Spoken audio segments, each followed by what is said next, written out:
If your Tineco vacuum mop isn't charging after just a few uses, don't assume the battery is dead right away. Most charging problems come down to connection or contact issues. Start by making sure the vacuum is seated properly on the charging dock. It should sit flush with no gaps, and the metal charging points must line up perfectly. If you see a message like, "Please place appliance on charging base," even when it's docked, that usually means the contacts aren't making solid connection. Next, clean the charging pins on both the dock and the vacuum. Use a cotton swab or cloth lightly dampened with isopropyl alcohol to remove dust, residue, or buildup.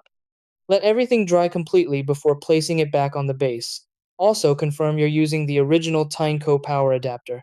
Third-party chargers can supply incorrect voltage and prevent proper charging.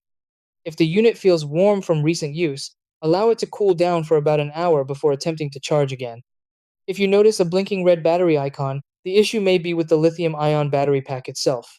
Sometimes leaving the vacuum off the dock overnight can reset the battery management system. For Wi-Fi models, ensure you're connected to a stable 2.4 GHz network, as app connectivity can affect charging status reporting. If none of these steps restore charging, contact Tineco support for battery inspection or replacement.